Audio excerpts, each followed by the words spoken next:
si se fijan en la portada del libro y del proyecto, hay 3 personajes que representan 3 culturas o etnias que son claves en nuestra región. Los chilotes, los hacheros chilotes, que obviamente ellos con su trabajo hicieron o crearon un espacio para la agricultura, para sus ingresos, transformaron su mundo a través de la madera. La madera, yo diría que es el elemento más clave en el desarrollo de la cultura arcaica, como le llamo yo, de la cultura chilota. Y digo arcaica porque es una cultura extremadamente antigua, mucho más antigua que las culturas que se establecieron acá en Puerto Montt originalmente. Después, obviamente, las comunidades mapuche huilliche, que en el Camino Real son muy numerosas, son muy importantes y han estado allí desde hace siglos. Y por último, el grupo o la cultura que determinó la configuración, el que mandó a hacer, entre comillas, el Camino Real, que es la conquista española. Pero aquí falta un grupo que es importante en la región de los lagos y que nosotros descaradamente y a propósito lo dejamos fuera. Y no es nada personal, por favor. O sea, aquí no hay persecución contra nadie, pero había que dejarlo fuera. ¿Quiénes son los que faltan acá? Los alemanes, justamente. Y eso me gusta destacarlo en confianza. No porque no tengamos algo contra los alemanes, al contrario, los alemanes está claro que hicieron una tremenda contribución y nunca me voy a cansar de decirlo acá en digamos, la colonización de la región de los lagos. De eso hay cientos de escritos y libros, de todo. El tema de los alemanes está archidocumentado, muy bien detallado, muy bien conocido, muy bien resguardado, muy bien socializado. Pero aquí no está. ¿Y por qué no están? Porque, y ahí les voy a ir contando, ellos llegaron muy tarde al Camino Real, o sea, más o menos a comienzos del siglo XX, un poco más de 100 años aproximadamente, y la influencia que ellos tienen en la historia del Camino Real es casi nula. Entonces, eso ya es algo llamativo, porque si ustedes buscan cualquier página web o hablan del tema de la historia en la región de los lagos, siempre el protagonista, el hegemónico, el importante, el influyente, es la colonización alemana. Pero aquí estamos hablando, dentro de la región de los lagos, de otro territorio, que es tan vasto, o incluso más vasto que el de la cuenca del lago Yanquihue. Y además, desde el punto de vista patrimonial, el histórico es bastante más denso, más complejo, mucho más antiguo. Básicamente, recrear una ruta patrimonial, crear una ruta nueva, del Camino Real en este caso, entre Maullín y Trumado. Eso significa el límite de la región, el límite norte, Río Bueno, para difundir y valorar el patrimonio natural, cultural de las comunas de Maullín, Los Muermos, Fresia, Purranque, Río Negro, Osorno y San Pablo. En la época, a partir de 1700, ustedes, que son más como del área de historia, recordarán que se inició una nueva dinastía en España, la de los Borbones, que tenía origen francés. Esta familia gobernante venía con todo este espíritu de la ilustración nueva, o sea, toda esta idea de modernizar el Estado, de poder mejorar la administración, de mejorar el servicio, mejorar el comercio, etc. Hasta 1700 el Imperio Español estaba bastante en decadencia y con esta familia la idea era mejorar la administración. Y lo primero que hicieron, típico cuando alguien empieza a tratar de que se note su estilo de verdad de hacer las cosas, fue centralizar. Entonces mucha de la influencia del Estado se notó acá en América en distintas formas. Elementos clave, igual que hoy día cuando se habla de modernización, es el tema de los caminos. Recuerden que para 1700, ¿cuál era la situación acá, para hacerlo más interactivo, cuál era la situación con los indígenas acá en nuestra zona? ¿Qué pasaba en 1700 en Chile, en el sur de Chile? ¿Qué era lo que ocurría? ¿Se acuerdan? En 1598 se había desarrollado el desastre de Curalaba. Y allí, por primera vez en Chile, los indígenas, los mapuches, habían logrado derrotar militarmente a los españoles. Tengo que decir, sí, para no ser tan nacionalista, es que no fue el único caso en toda América, hubo otros casos también. en la zona de Venezuela, el norte de México, al sur de Argentina, donde también los indígenas, por distintas razones, lograron ganar el español, pero fue más bien lo excepcional, no fue lo normal. Producto de ello se creó una frontera que es la frontera del río Biobío, que separaba a todo el territorio español del territorio mapuche. Pero lo que no se sabe mucho es la otra frontera. La frontera, y miren el concepto, la frontera de arriba. Y la frontera de arriba era abajo. La frontera de arriba no era el Biobío, sino que la frontera de arriba, que estaba abajo, estaba en el lado de donde nosotros estamos parados hoy día, de lo que es el límite de una tríada de fuertes que los españoles construyeron para evitar que destruyeran el último bastión que les quedó a ellos al sur del Biobío, que era Chiloé. Castro era la capital de todo este territorio, y digo todo este territorio incluyéndonos nosotros. A veces se nos olvida a los puertomontinos que Puerto Montt es básicamente, ya está, yo diría, la salmonicultura, era una ciudad chilota, de cultura absolutamente chilota, con otras influencias, pero principalmente chilota. Y el territorio, la frontera de Chiloé, la provincia de Chiloé, llegaba hasta el río Bueno. Hasta el río Bueno, o sea, el sector de la Unión. Ese era el límite norte, o sea, había una buena parte de Chiloé que era continental. Pero lo que efectivamente dominaba Chiloé y dominaba Castro, llegaba hasta tres fuertes, una tríada. El fuerte de Calbuco, de Caralmapu y de Maullín. Esos eran los tres fuertes que impedían que los indígenas atacaran Chiloé y conquistaran Castro, que era el último bastión. También tengo que destacar lo siguiente, que también es poco conocido, y eso lo aprendí del padre Guarda, es que no hay una persona que sepa más de las fuentes de Chiloé, de la historia acá de Chile en general, del sur. Él es de Valdivia, entre paréntesis, Premio Nacional de Historia, padre Gabriel Guarda. Y él dice que en España hay más documentación sobre Chiloé que sobre Chile. ¿Y saben por qué?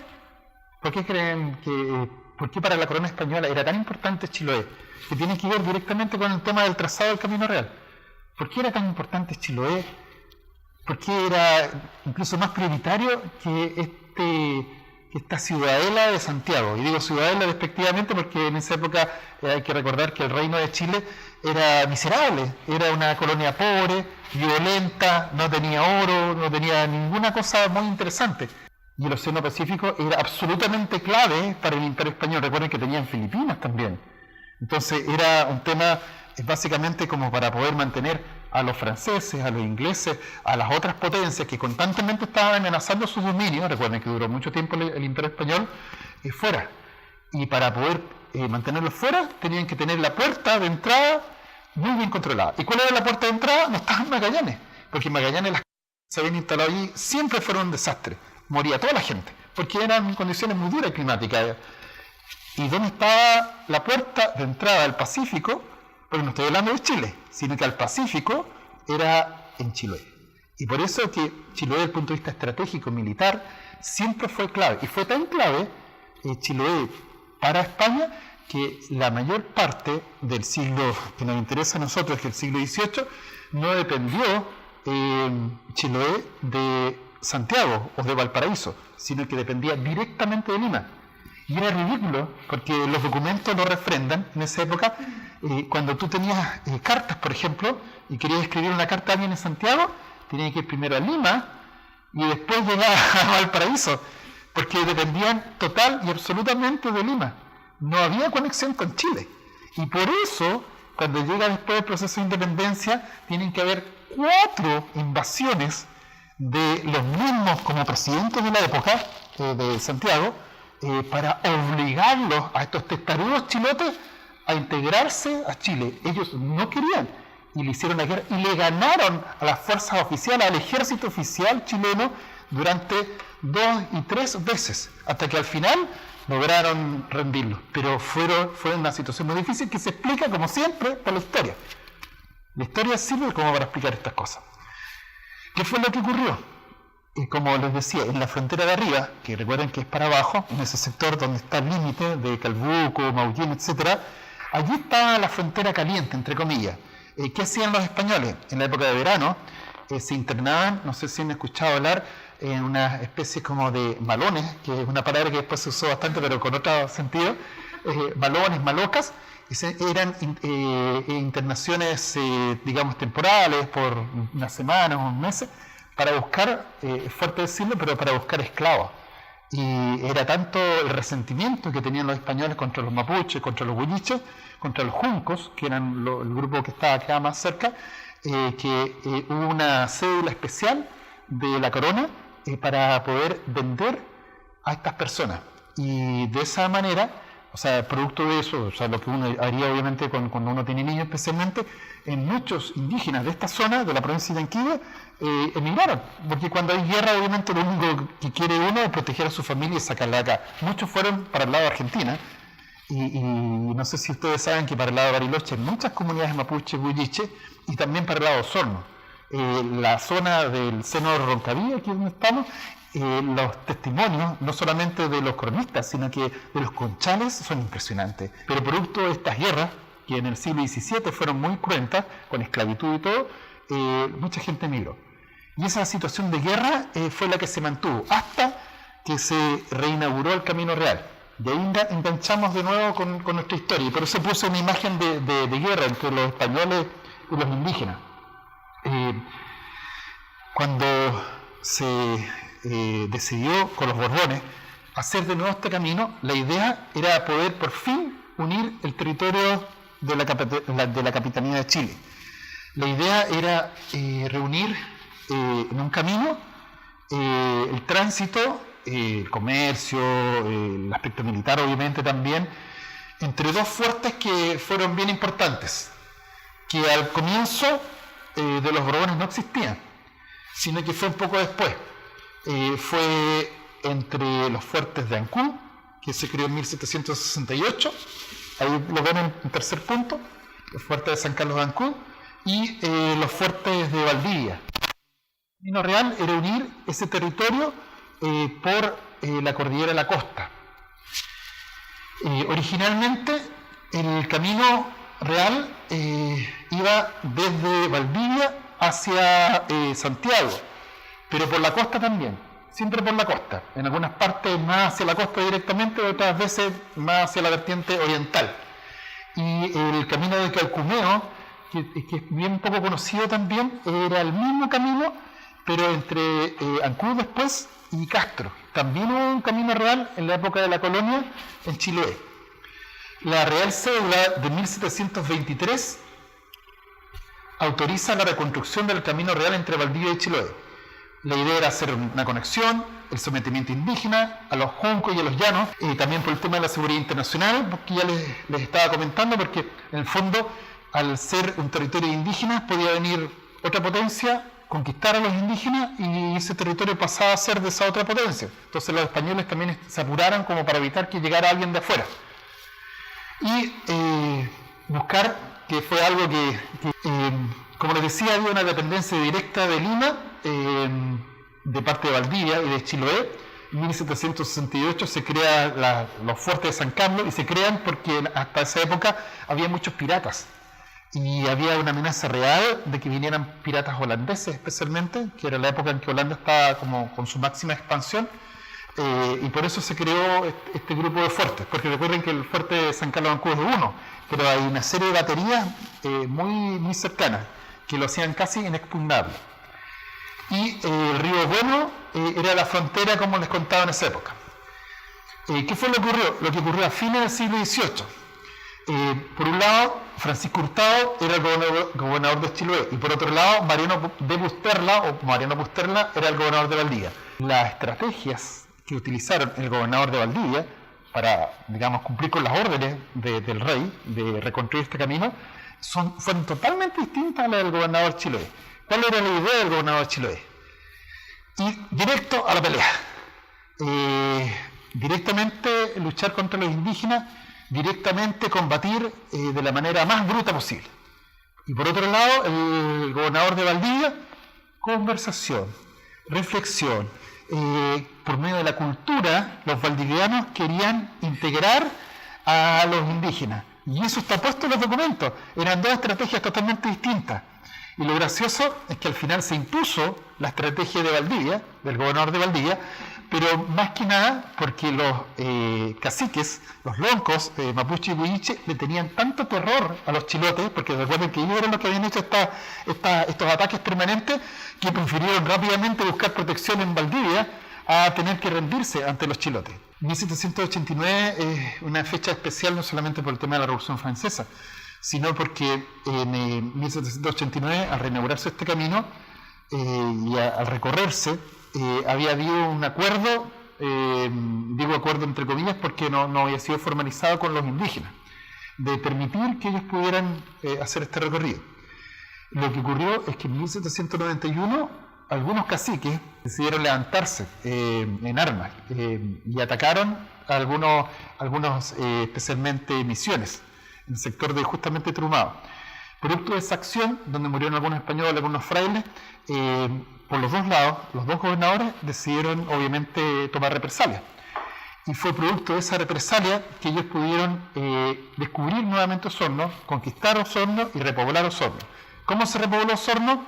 En 1793, 1796 oficialmente el decreto, gracias a 154 familias chilotas. Recuerden que en esta época la inmensa mayoría de la población está justamente concentrada en Chiloé, en esa zona, y fueron ellos los que repoblaron Osorno, lo cual otra vez nos da claramente luces de que efectivamente nuestra cultura, yo diría desde Valdivia hasta Punta Arenas y por los dos lados de la Patagonia, es básicamente chilota, con cultura chilota. Esta unidad el Camino Real en la época de la colonia, cuando ya había sido reinaugurado. Si se fijan, aquí se puede ver que va desde el río Maullín hasta Valdivia y va esta vertiente de la cordillera de la costa. Toda la zona de la depresión intermedia es mucho más húmeda. Y recuerden que en esta época el camino, ¿cómo se recorría? A caballo, pero principalmente en carreta. Una carreta que pase por un sector de Ñavi, por un sector donde hay mucha agua, no puede pasar.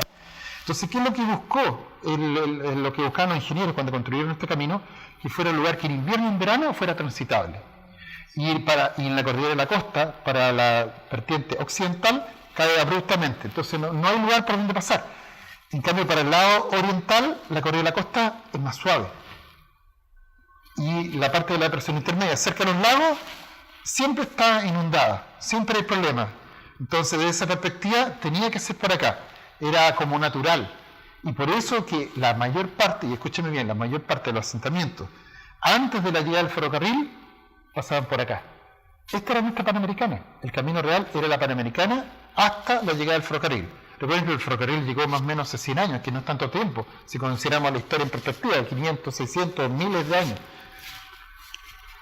Este es otro mapa que muestra el, entre comillas, camino nuevo de Osorno a Chiloé. Fue hecho por Bernardo Filippi en 1842 y fue pensado e ideado para poblar el lago Yanquihue.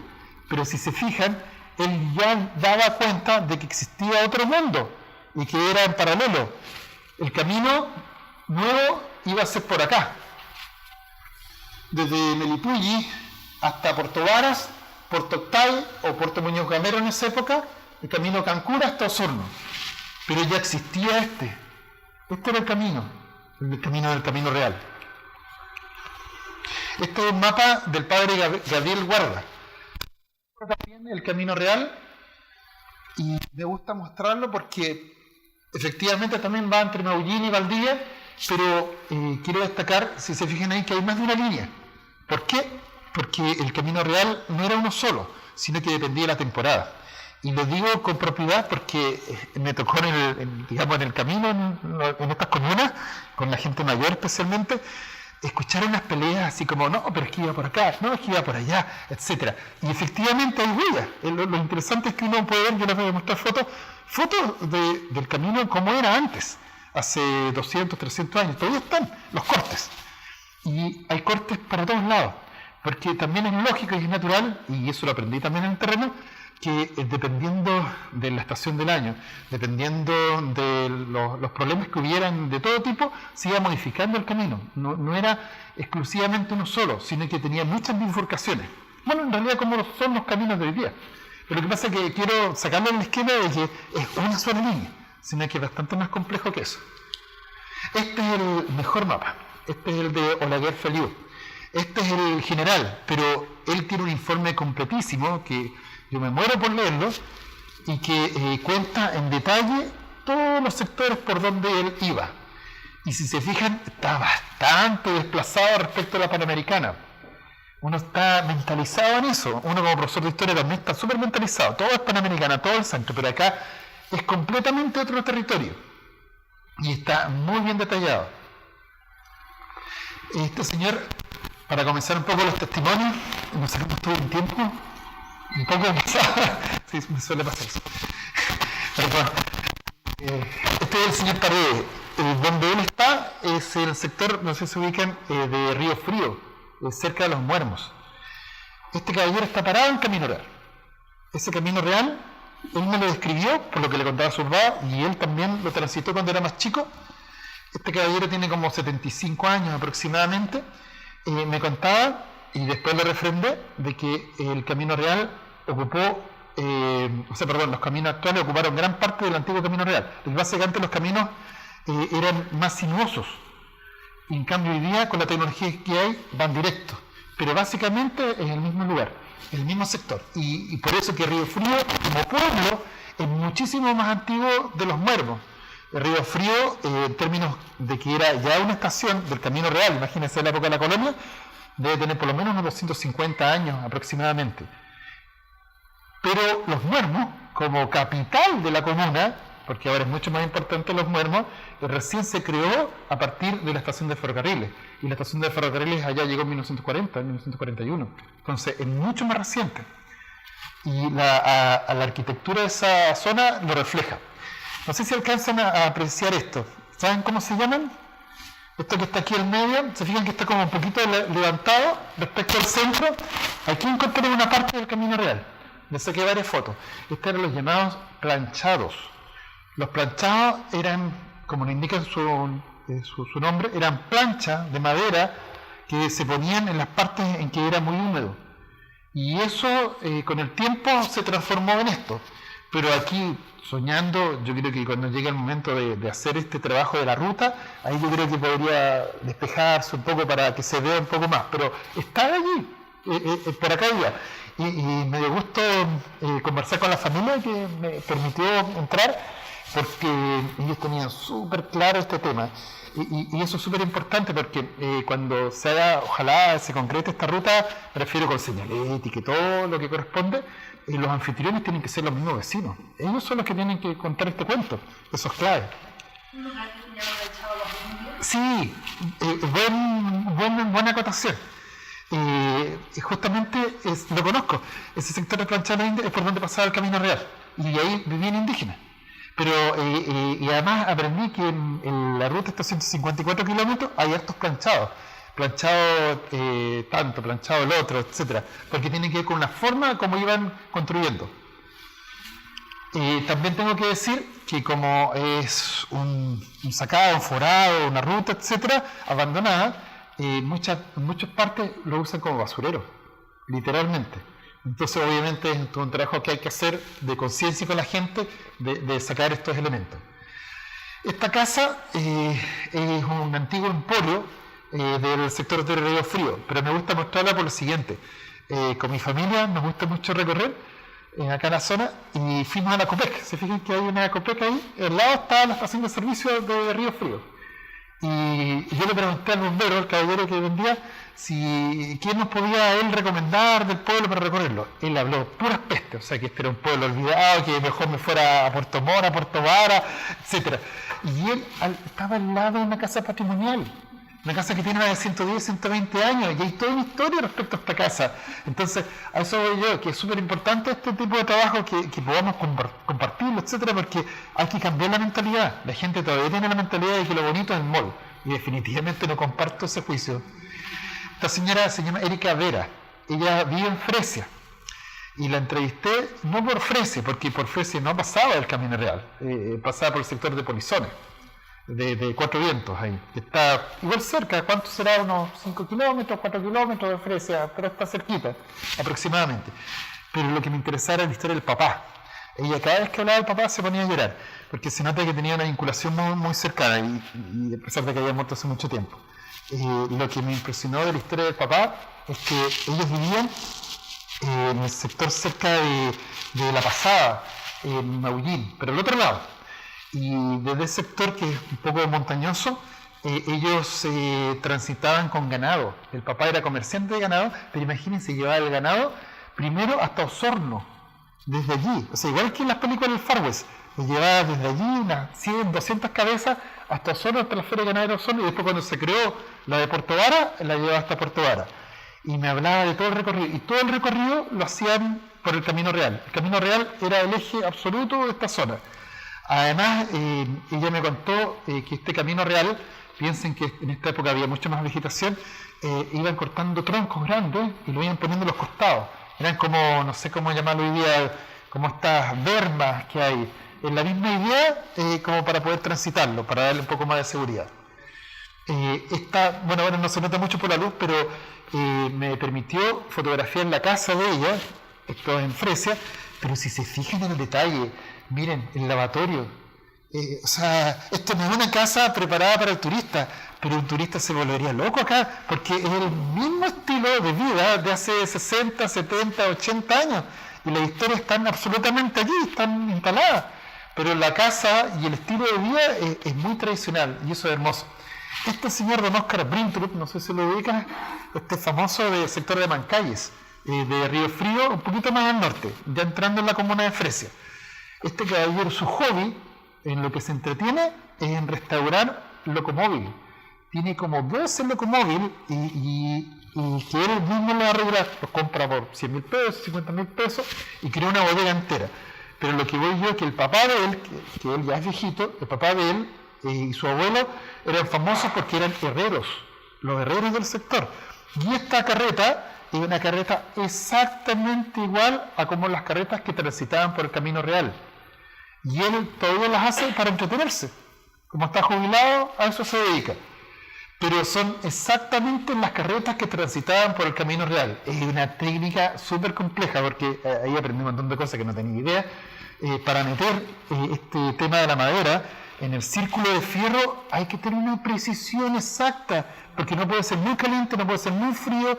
Es realmente complicado. O sea, realmente estas personas para mí son ídolos, porque uno cree que la tecnología es de hoy día nada más, pero ellos aplicaron una tecnología muy avanzada y muy compleja que cuesta realmente manejarla. Además, absolutamente autónomo. Ellos no tenían, y además era súper difícil llegar a Puerto Montt o llegar a... En realidad, Puerto Montt en esa época no era nada. Es importante también decirlo.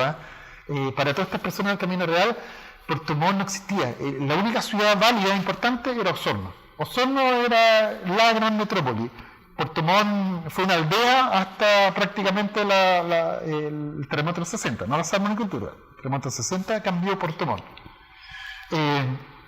Este señor Moyano es el apellido, está también cerca allí de donde están los Brintrup. Lo quiero destacar por lo siguiente, porque toda su historia de vida refleja lo que estamos conversando. Él es del sector de Maullín y su familia colonizó toda esa zona. Y él trabajó como inquilino de los alemanes y después compró su propia tierra. Es también parte de esta historia. Miren, ¿se fijan cómo es? Ahí se nota también que es el Camino Real, pero la basura, nuevamente la basura. Pero la casa, de donde saqué esta fotografía, porque, bueno, no sé si contar eso, pero el Cernatur, yo hice esta pega y yo fui fotógrafo, hice los mapas, hice todo. Entonces yo iba sacando las fotos también, como normalmente hay que hacerlo.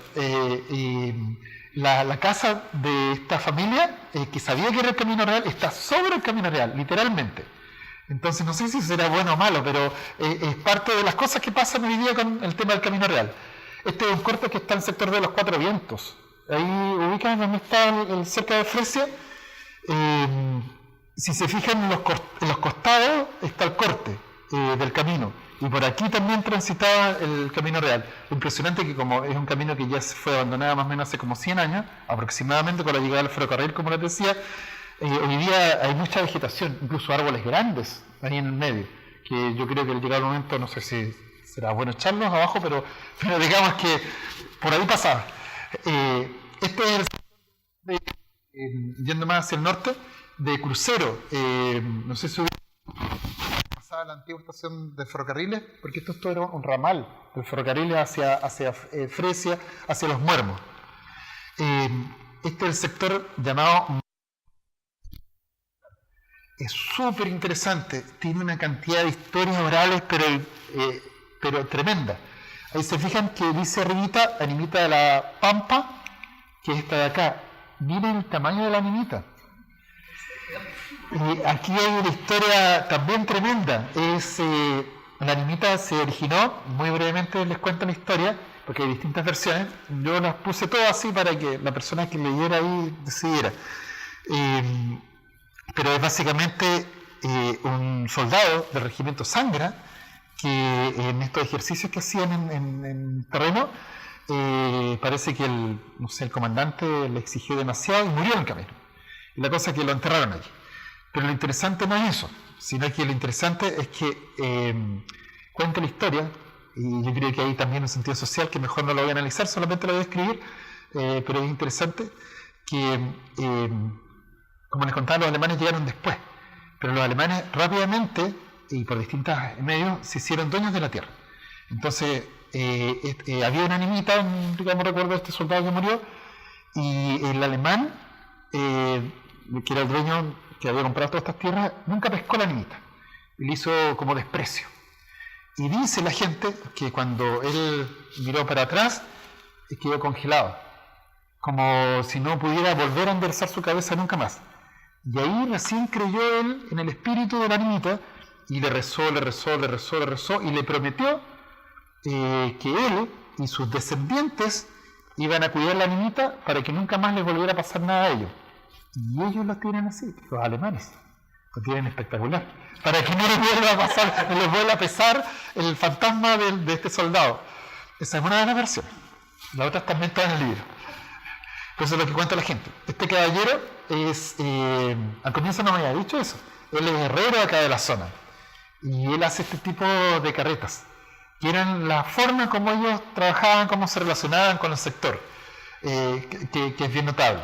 El sector de Maipú es absolutamente chilote, o sea, este señor Gallardo, me parece que era Óscar Gallardo, me contó unas historias, pero el trauco quedaba chico al lado de todas las historias que me contó, realmente espectaculares. Muchas historias. Y me gusta mostrarlo a él también porque ahí les voy a contar al final, él es uno de los emprendedores más importantes de la zona. Él tiene una fábrica de mermeladas y él ya está trabajando con el logo Camino Real, que es lo que a mí más me emociona. Este es el sector también ahí cerca de Maipú, que muestra la subida hacia el Camino Real, por donde como va andando. Esta casa está en un pueblo que yo diría que es la Humberstone de acá del sur. Se llama, no sé si lo han conocido o lo han escuchado, han ido a ver, Riachuelo. A mí, yo tengo que reconocer, nunca había estado en Riachuelo. Riachuelo es un pueblito pequeñito, tiene como 1000 habitantes, pero la gente, los vecinos cuentan que antes era más importante que Osorno y que el pan caliente llegaba de Osorno. Y yo, al comienzo, cuando uno escucha toda esta historia, uno cree, oye, qué exagerada la gente y todo. Pero después, cuando empecé a ver los mapas y los documentos administrativos, resulta que Riachuelo, la comuna, era tan importante a comienzos del siglo XX, producto de toda esta historia, que empezaba en el Rahue. Rahue, que ustedes saben que es un tremendo sector en Osorno, dependía administrativamente de Riachuelo. O sea, una parte de Osorno era de Riachuelo. ¿Y saben dónde terminaba la comuna? En Maullín. Era tremenda comuna. Lo que pasa es que en 1927, Carlos Ibáñez del Campo, que no era muy amante de la cultura chilota, él decidió eliminarla completamente. Porque yo tuve la mala suerte, entre comillas también, aunque yo creo que sí literalmente, de que el trazado del ferrocarril no pasó por Riachuelo, sino que pasó a 16 kilómetros hacia el este, en Río Negro. Y ahí se creó el pueblo de Río Negro, que vivía en la capital de la comuna. se fijan, un desplazamiento brutal del territorio. Y ustedes saben que el ferrocarril marcaba completamente o desfiguraba completamente el tema demográfico. Pero Riachuelo, me acuerdo en arquitectura, un chico que era de Riachuelo, yo molestándolo en clase, no sé si era en tu curso, que él estudia arquitectura, y me acuerdo que cuando él dijo que era de Riachuelo, yo le dije, ¿cuántos años tiene tu casa? Y él me dijo, no, muy poco, tiene como 110 años nomás mi casa. Muy poco, eso fue lo que me dijo, y no lo dijo, digamos, tonteándome, deseando, sino que para el pueblo 110 años de una casa es nada. Entonces, de verdad, es la Humberstone de acá al sur. Yo creo que el pueblo entero hay que declararlo como patrimonio de la humanidad. Este es el teatro de la Cruz Roja de Riachuelo. Aquí se proyectaba cine y todo. Y este edificio, yo vi los documentos de la Cruz Roja porque me los facilitaron, es de 1929, 1930 aproximadamente. Y tenía mucha vida. Obviamente hoy día las señoras de la Cruz Roja tienen promedio de edad como 80 años, pero ellas son encantadoras, o sea, tienen unas historias pero tremendas acá de la zona. Este es el registro civil de Riachuelo. Fíjense en la J,